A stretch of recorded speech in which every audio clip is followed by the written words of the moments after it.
Welcome back, everybody, to F.O.D. Overdrive. We have a bit of a break. It's the podcast that keeps you up on your Friday nights. We're a three-man team that also has a weekly conservative terrestrial program from 3 to 5 p.m. Sundays on 94.9 News Now, WJJF in Connecticut, Long Island, and Rhode Island, and that's called Freedom on Deck.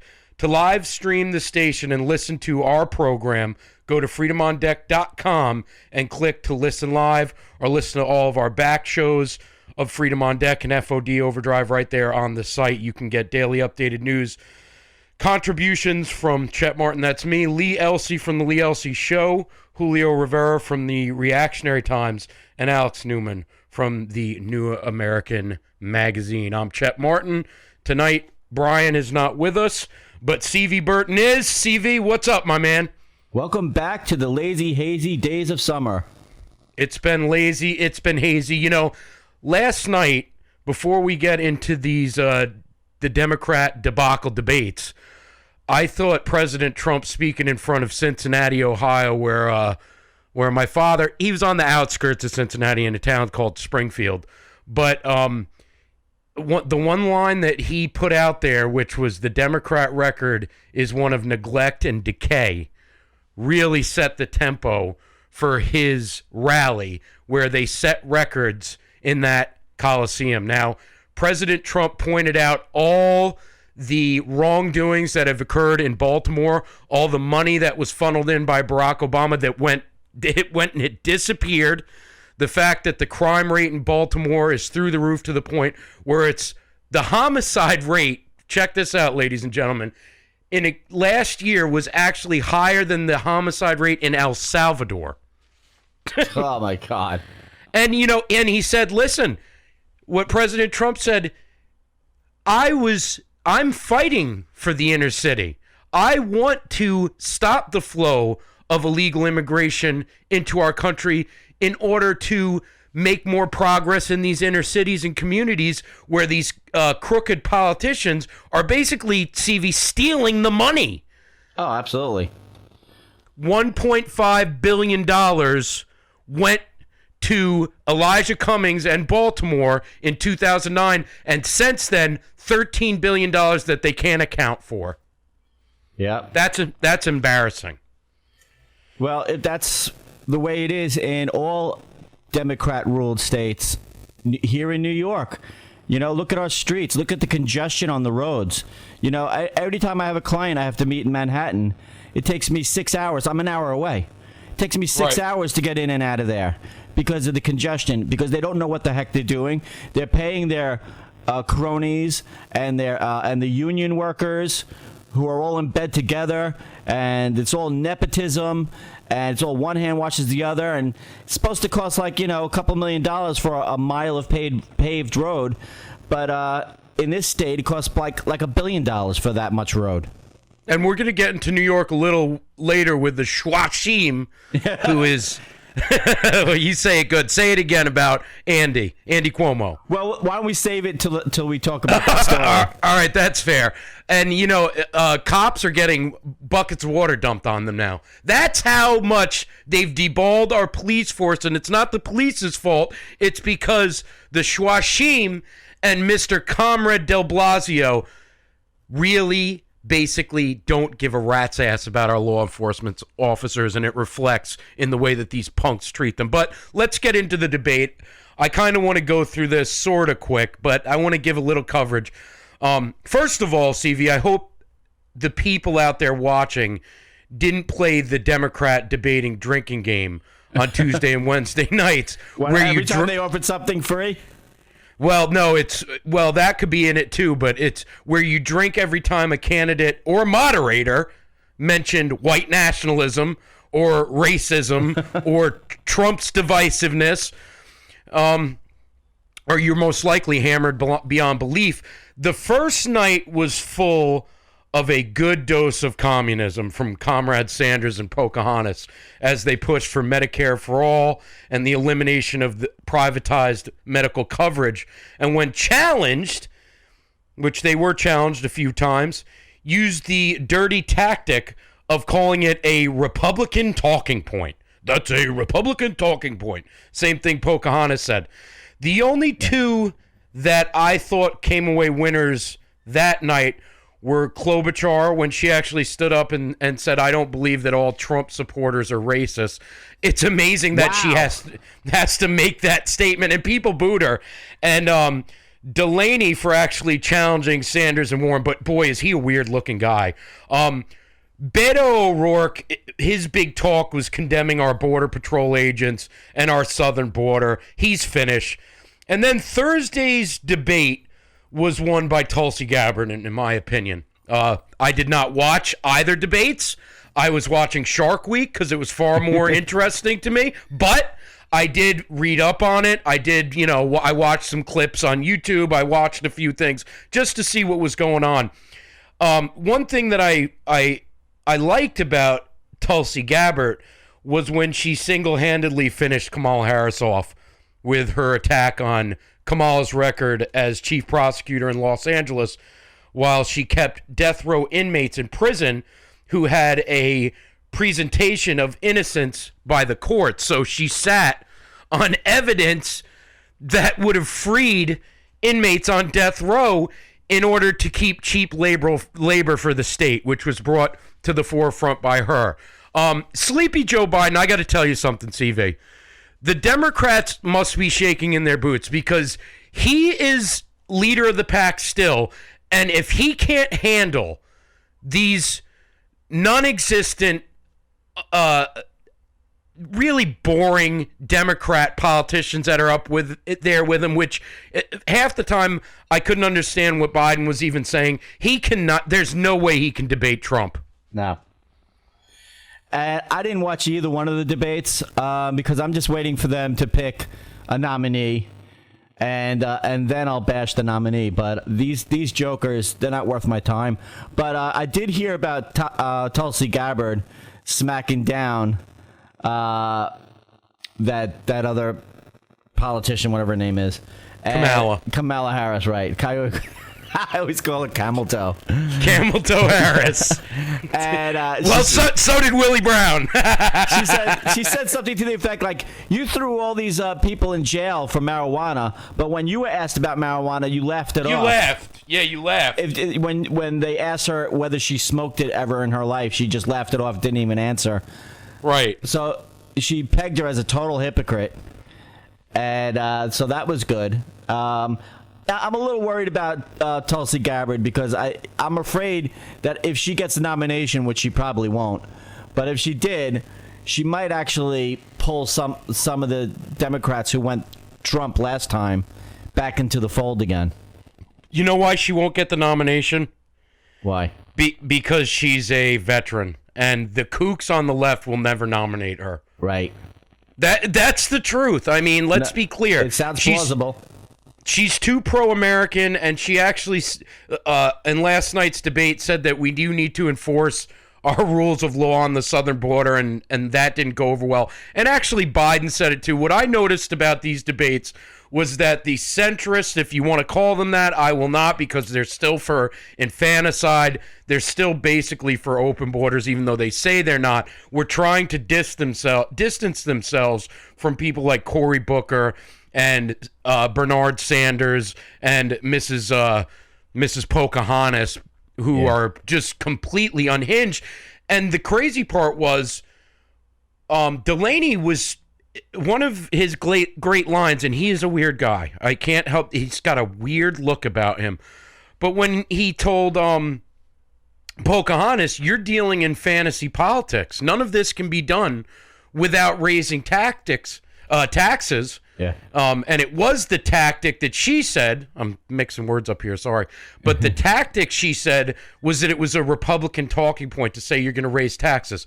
But you got to be kidding me. I mean, if you're not only CV, do they want to give everybody Medicare for all, but they also want to give it to the illegals coming in. And you're telling me you're not going to raise taxes on the middle class? Only the 1%. That's such hogwash. Yeah, that's a talking point, the 1%. You know, it's the middle class that always gets bilked in the end because there's not enough money in the 1% finance all these freebies. And Sanders admits that he wants to raise taxes, and other candidates admit that they want to raise taxes. She's the only one who's lying about it. Yeah, I think Sanders has kind of distanced himself from that too. And all I can say is he's the angriest guy in politics. Yeah. There's nobody worse than him. I mean, when he was like, I wrote the damn bill. And I forgot who the gentleman's... Let me try to see if I can find the one gentleman's name. I think it was Bennett. I think he was part of the first debates. But he was like, when you disagree with someone, you throw your arms in the air and you start acting like a madman. And then Bernie did it. and then the guy was like, you don't have to scream at everyone. It really made him unlikable. Yeah. And his base is still there. It's the young kids that want everything for free. They don't want to work. They want to continue to sponge off their parents. But they're not as energized this time around. Bernie Sanders is not going to come out as the nominee. I don't know if any of the nominees are even on those two debate stages right now. It could end up being somebody else. I think it's going to be Camel Toe or somebody like that, and she's going to be she's finished. Oh, really? I didn't see it. I didn't see how big of a disaster it actually was for her. She was horrible. After Gabbard destroyed her, a bunch of the other ones started taking their rounds on her Medicare for all idea, and basically they were like, it doesn't make any sense, and she couldn't answer any of the questions that were being given to her by the moderators, and she just did a bad job. She's finished. She's done. All right, Cory Booker's done. Penis Breath has been done. Del Camio. We know the ones that aren't going to be there in the end.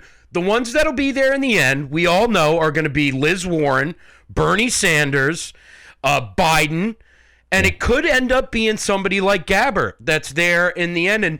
And she did a good enough job to where she could end up being, if Biden is the nominee, running under the Biden ticket with him, because they actually double teamed up on Kamala. Yeah. She waltzed out there with extra confidence because she did good last time around. Right. And she's getting more confidence. No, she's a smart woman, and you were right when you mentioned her months ago, and I didn't know who she was. Yeah, I predicted that she'd win that debate, and I was right. Yeah, you were right, and she won Thursday night as well. Yeah, because she was on my radar because she understands the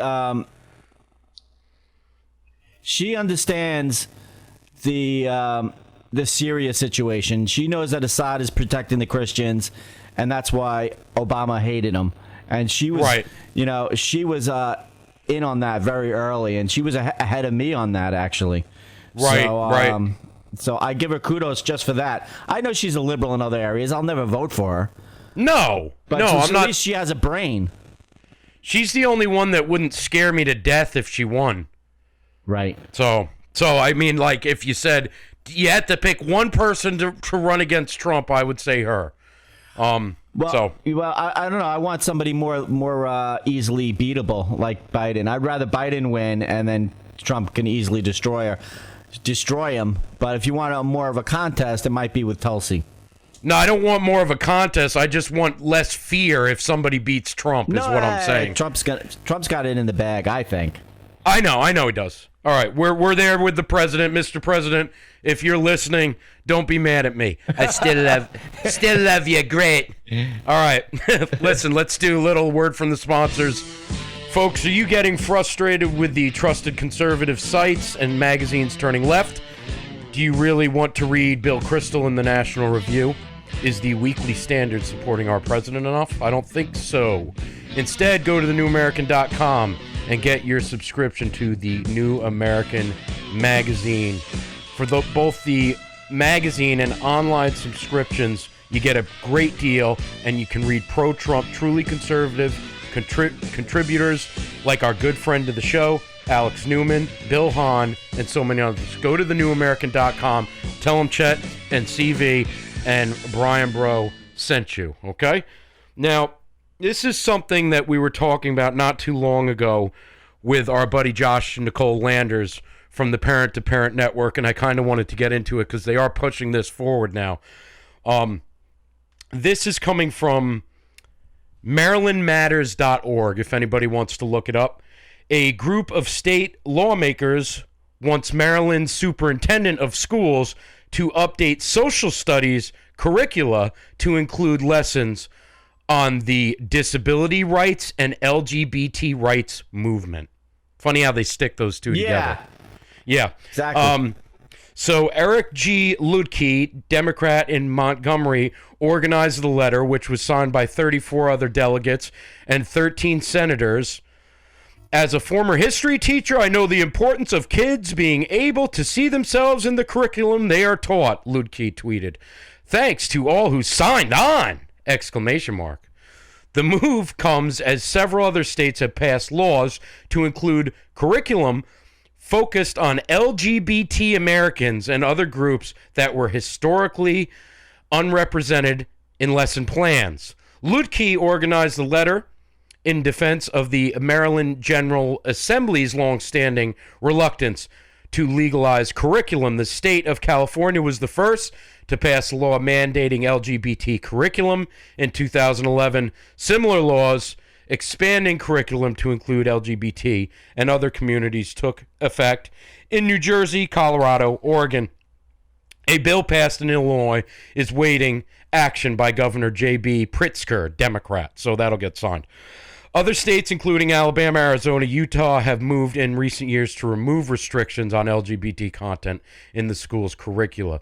Ludke said when he reviewed Maryland's existing history standards, there were glaring gaps when it came to gay rights and disability rights movement. So this thing's getting really out of control. One of our listeners, CV, he's a Vietnam veteran. His name's Bill. I'm not going to give his last name. Sent us an email this week, and it's about some curriculum that they're imposing on schools in Groton, Connecticut, where it's called LIT, L-I-T, which is basically transgenders coming to schools in order to speak in front of children that are 6 and 12 about basically sexual reproductive rights and things of that nature, which is just totally sickening. And as we get more into this, I'm going to present it on the show and get more information from Bill.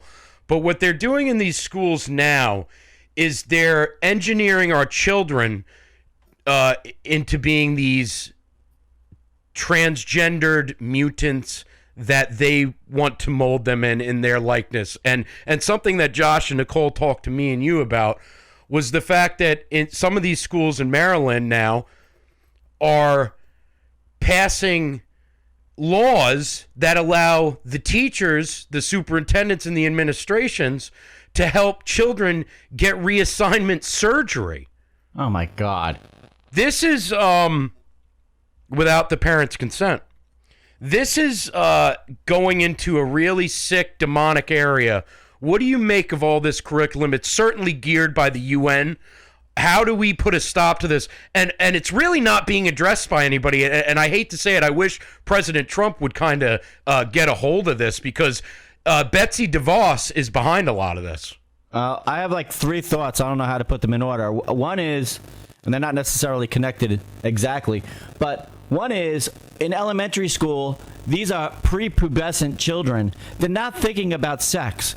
So to drill it in their heads early, before they have any sexual feelings at all, that they may be possibly a lesbian or gay or transgender or this or that, before they even have the urge to procreate, is an abomination. It doesn't belong there. The other thought I had was, the left always scream about separation of church and state, separation of church and state.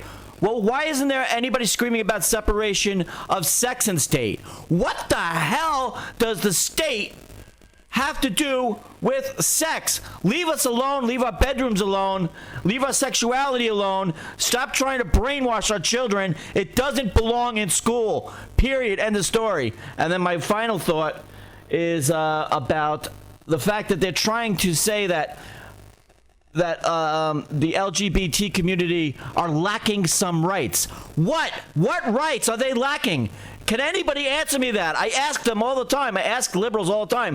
What rights are your lesbian, gays, and transgenders lacking? What rights don't they have that I have? Just explain that to me. And they can never answer the question. They can never answer that question because it's bullshit. One of the rights that they might be talking about is the pedophilia right. And I'm not talking... Yeah. That's not right.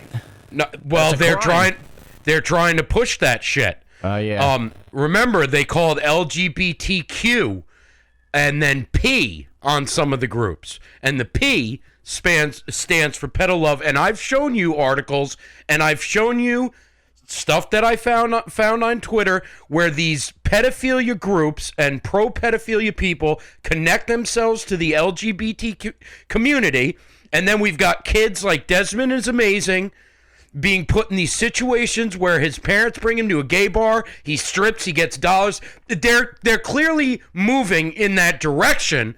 So when you're asking about what rights, I don't really know that they're talking about gay rights or they're talking about transgender rights. What I think they're talking about is their rights to do whatever they feel like doing. Just like Mike Savage says, you might as well, it feels good, do it in the road. That's what they're talking about. They're talking about their right to have sex with whom and whatever they want, when they want, and you're going to like it. And if you don't, you're a Nazi, racist, KKK Trump supporter that needs to be taken out. Well, they also don't teach the Constitution in schools, so nobody seems to understand, not even the teachers. You know, they're also a younger generation who were not taught the Constitution in schools like I was. They're younger than me. And they don't understand that our Constitution guarantees rights under God to everybody. It doesn't specify color, race, creed, or sexual preference. It's everybody across the board, period. End of story. And that's what the kids are not being taught that. And our founders weren't thinking about, that Tim was going to get confused and call himself Trisha and, try to get his hoo-ha whacked off. Oh. It's just, I'm just, the insanity of the left is just that, insane. And it's a propaganda machine. It's a disinformation machine. They're trying to make it sound like this country doesn't offer equal rights across the board. And that's the basic premise of our American society is built on equal rights. It's built on equal rights. But they're acting like we're living in a different kind of government that doesn't exist because they're trying to make victims out of everybody. All right, so we got a motorsports team sponsoring us, Team Midget Motorsports, a family-owned and operated NASCAR modified team based out of East Hampton, New York. You'll see them full-time at Riverhead Raceway. Around us, also part-time schedule in the NASCAR Wheelin' Modified Tour. Driver 4, Corey Midget, who is the driver, entered full-body cars in the Charger division at Riverhead in 2012 and won Rookie of the Year and won a total of 4 races in 4 years. It's their 4th year in the modified division. The family, Brian Sr., Michael, Brian Jr., and Corey, rely on outside donations. If you're interested in helping this Trump-supporting race team, contact Brian Sr. at the number 516-236-8498. You can also go look at their linked page. That's on FreedomOnDeck.com. Just click on the race car. All profits go to Corey's ability to continue racing. You'll see the Freedom on Deck logo on the car this season in Connecticut, Long Island, along with their Trump sticker and flag. All right, so this one ticks me off. You mean the last one didn't tick you off?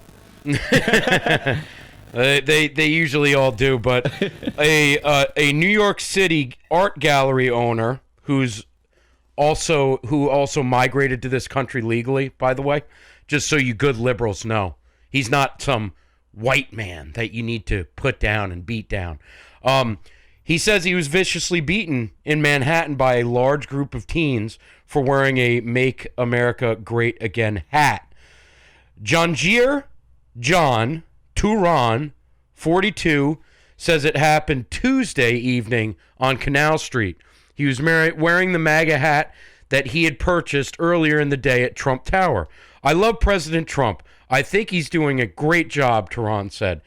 He says that the group of about 15 kids yelled, "Fuck Trump," and stomped on him. One of them smashed his head into a scaffold. Turan says he suffered a fracture in his cheek, badly swollen eye. He's awaiting an eye specialist to determine if there is any permanent damage. CV, put this guy's picture up. This is sickening. Yeah, it was already up. Okay, it's already been up. You see this guy, he was beaten badly.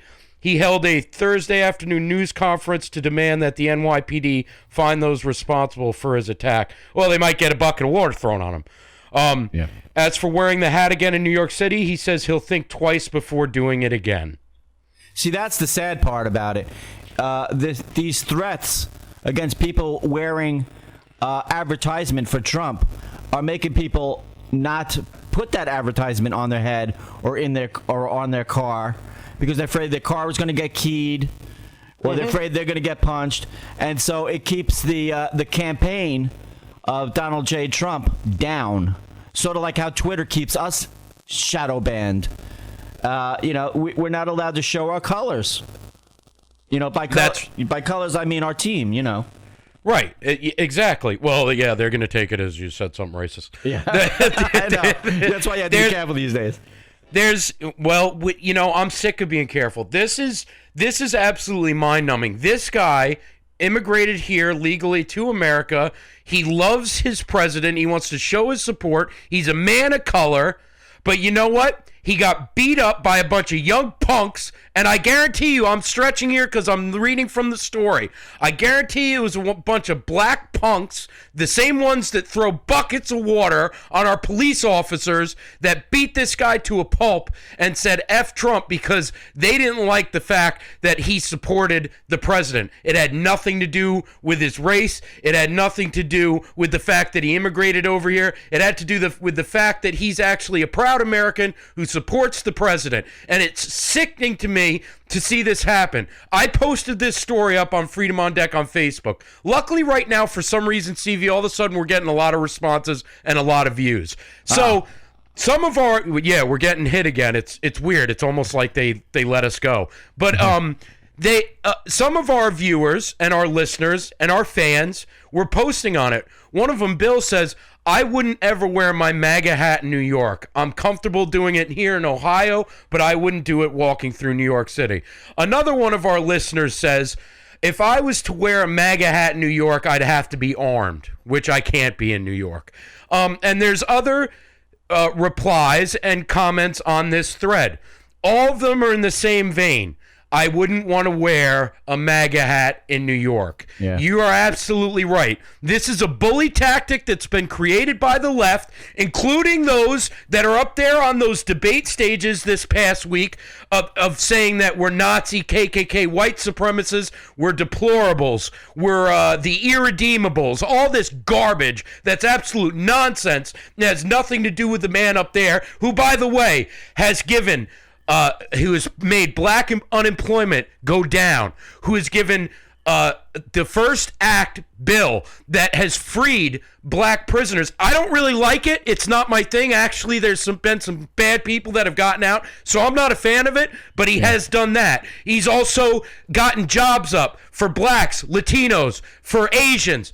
All throughout the country, this man has affected the inner city community in a good way. And when he calls out the thugs that run these communities, these Democrats that have put down these terrible, terrible policies that have made these inner city communities not thrive, but take a dive. And this president's done more in his 2 years, or going on 3 now, that Barack Obama did in his 8 for the inner city black communities. And that's the sad part about this whole fucking thing. Yeah. Communists are very devious. They think they're clever. And, yeah, they're smarter than the average schlub out on the street. That's true.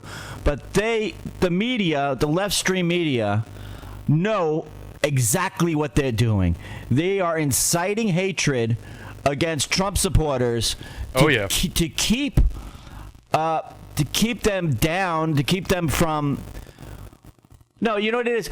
They're inciting violence against Trump supporters so that Trump supporters are too afraid to show their support for Donald Trump. And without us showing our support for Donald Trump, it creates the false impression that he is not as popular as he really is.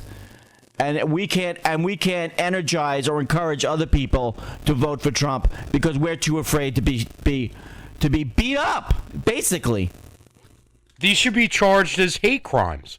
Absolutely, 100%. I don't know why they haven't classified, beating up anyone because of their political viewpoints and it doesn't matter, not unless anything, it doesn't matter. Even a Nazi, I'm sorry, and I'm not defending Nazis. Even a Nazi should not be accosted when he's out espousing his hatred because hate speech is unfortunately protected.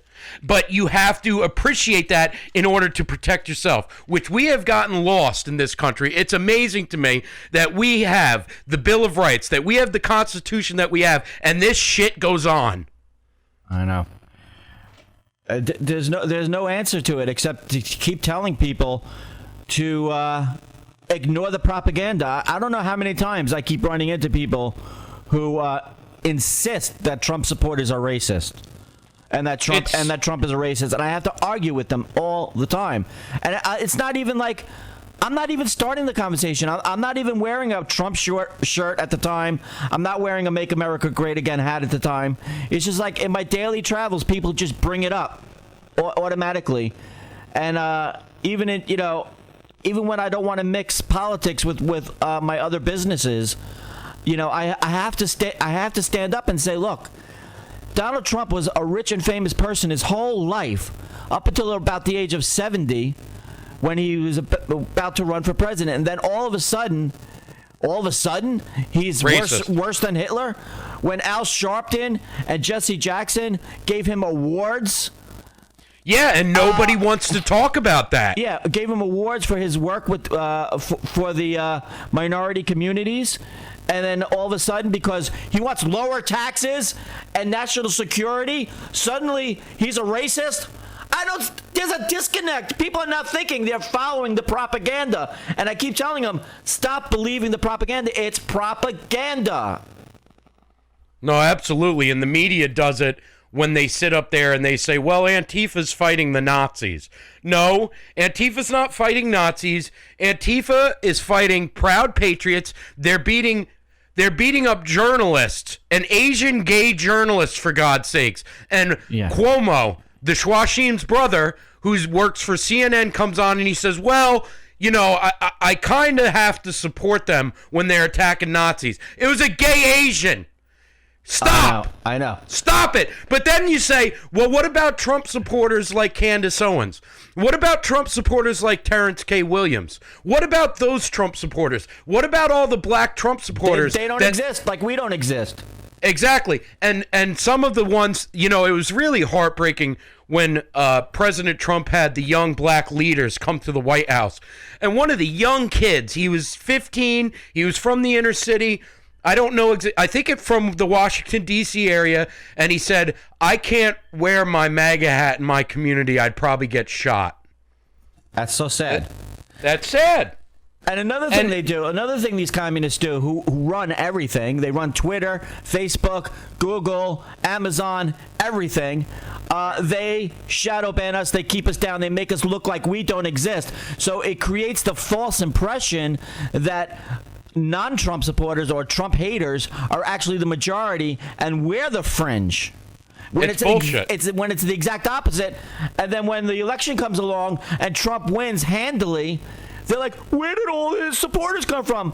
Well, we're the ones that you swept under the rug. That's where we came from.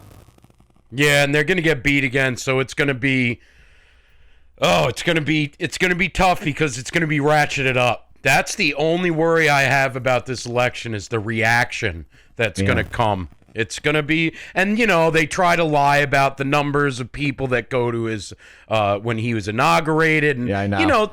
Anything they can do to make him look bad, they'll do it. Yeah. Did you see the story they put out? Trump claims he was at 9/11 at the site when it came down. And then they had to take it back because there was video of him there with his workers on the pile helping the police. I know. Sick. I remember him being interviewed, I think, on the day it happened, and he was in Manhattan, and he was like, unbelievable. You know, he was in shock. Yeah, and he was there helping, but they're like, oh, he claimed that he was there. And then they had to pull it back and recant it. And, you know, instead of being on the cover like it was the first day of the Washington Post, instead it's on Section C, page 17 in the bottom corner. Yep. That's how they design this stuff, folks. I know. And as we get closer and closer to the election, it's already starting to bubble over. We're already starting to see the false flags. And we're starting to see the violence in the streets, the provocation. Yep. You know, they're trying to provoke us to fight back. And as soon as we do, then we're the bad guys. All right. So the John Birch Society helped America elect President Reagan in 1980, President Trump in 2016, and they've rallied the conservative base for over 50 years, and they're going to help President Trump get reelected in 2020. Go to jbs.org, join up and receive a good conservative group behind you. JBS has affiliates like the New American Magazine, which we talked about before, American Opinion Foundation, Freedom Project Media, and Freedom Project Academy. Print membership is $87. Digital membership is only $47. So go out and get it. All right. I know you folks have been waiting for this because we're going to talk about the Shwashim. Uh-oh. Andrew Cuomo. So, CV, before I bring the story up to the people, give Andrew a piece of your mind. All right. This is something Bob Grant made up. He's an Italian-American. He was big in the talk radio business in the tri-state area. In fact, he was a legend. And it was designed for Mario Cuomo, but I changed it for his son. Hey, Andrew, a son de me, tu si provino Svashimba. And he is. Yes, and he is. Oh, boy. Oh, Raggedy. Oh, Raggedy Raggedy Andrew Cuomo, Democrat from New York. We know that. Signed legislation on July 31st, that would be Thursday, to prevent New York teachers from being armed for classroom defense. The bill means teachers will be unable to shoot back if an attacker breaches the school's outer perimeter and reaches a classroom or lecture hall.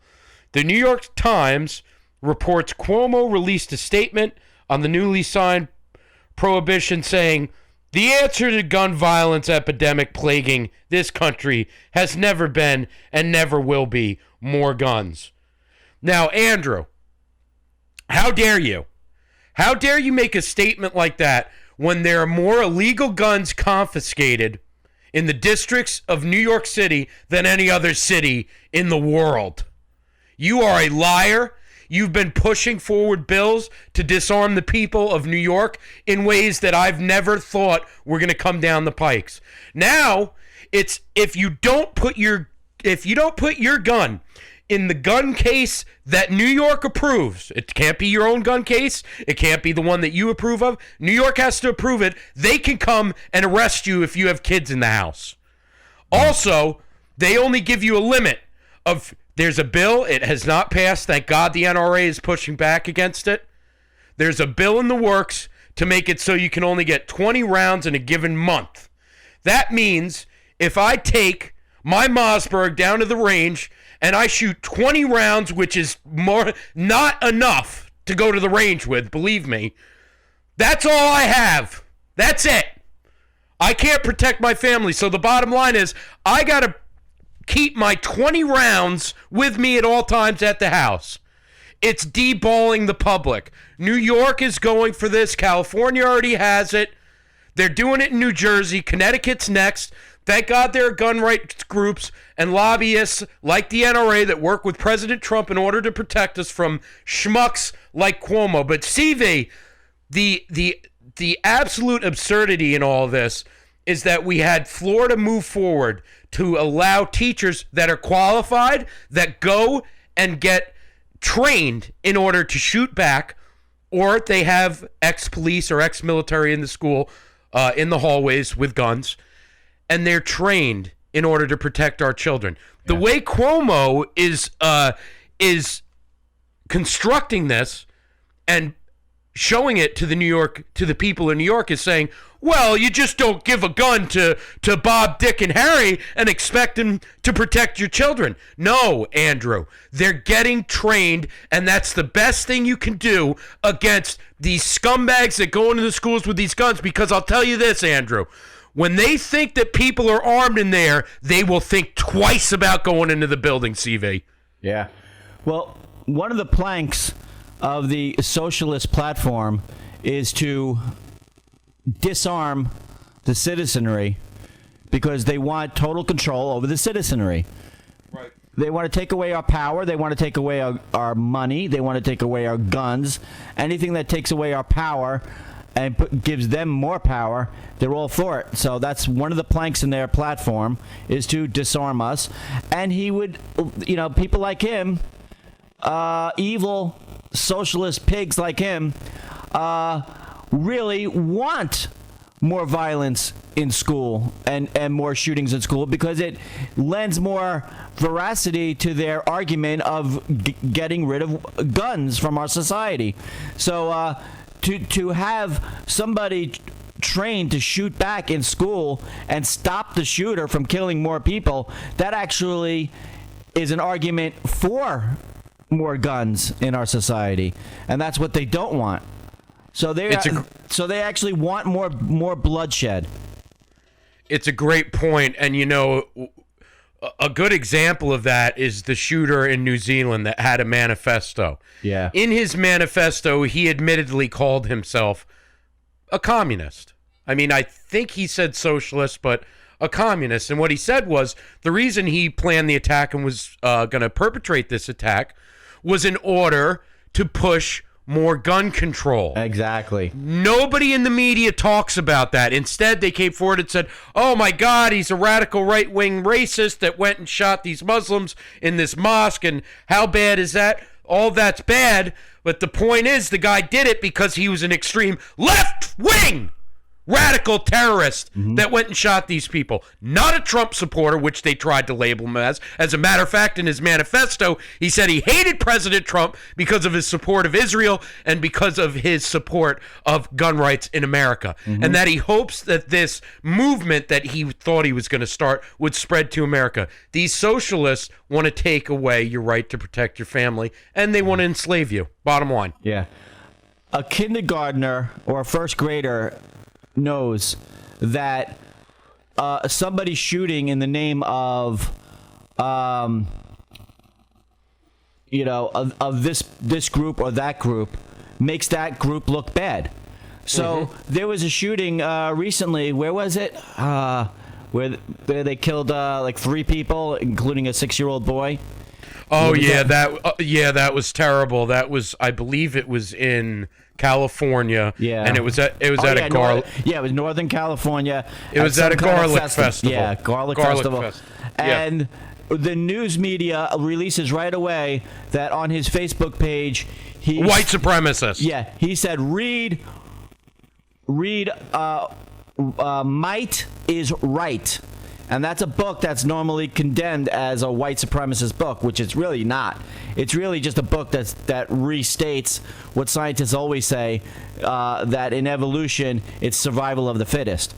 But they make it sound like, oh, might is right because, white America, took over the continent, and so they deserve to have it.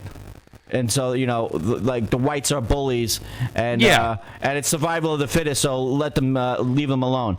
But that's not what the book is saying. I don't think. But no, the book's not saying that. But the neo-Nazi movement in America, if you remember, they used to use the mantra of "white is right." Do you remember that? Oh yeah. So that's why they're tying that in. But second of all, the shooter suspect's name, I don't have it with me right now, but he's Latino. Ah. Yeah, he's Latino. Yeah, he's got a Hispanic name. You see, I researched it, and they didn't let that part out. But they don't know what the motive of the Nevada shooter was, the Las Vegas shooter was. To this day, apparently they know it, but they're not letting. They're not releasing it. But this, anytime that there's any kind of slim connection to anything right wing, it's plastered all over the billboards. Right, and the shooter that took out Congressman. I'm drawing a blank right now. The gentleman, the Florida congressman that was at the baseball field. Scalise. And he was shot by that guy that worked for the Sanders campaign. But that story lasted for maybe a week, and they said nothing. Oh yeah, they swept it right under the rug. They sweep all these things under the rug, whether it's an attack on the president, whether it's an attack on President Trump supporters, on conservatives, on anybody that's a gun owner, on anyone that believes that that the right to life or anything that is in our craw, they attack it and they shun us. So anything that happens to us violently is basically protected. And it's disgusting, and it shouldn't be that way. Yeah, as long as it has a desired effect, which is to cower, to put us in fear and hurt us psychologically, so that we don't put a Trump sticker on our car or wear a Trump hat or a Trump shirt. Absolutely. Very sad, and that's also going in line with you can't wear an American flag or you'll offend a Latino student or you'll offend a Muslim or you'll offend this one or that one. Yeah. I'm sick of it. I am so sick of it, and we're going to keep America Great, CV, but for now, we're going to say goodbye and goodbye to all the listeners, and I hope everybody comes back Sunday. Remember, if you're not in our listening area for the terrestrial radio show, you go to freedomondeck.com on Sunday and listen to us 3 p.m. Eastern Time, and you will enjoy it. We've got some great guests, of course, great topics. CV, I'll talk to you then. Friday night will be drinking Manischewitz, going out to terrorize Goyam. Stop and shake it, screwing chicks as long as we're home by Saturday morning. 'Cause hey, we're the Bruce, sporting and anti-swastika tattoos.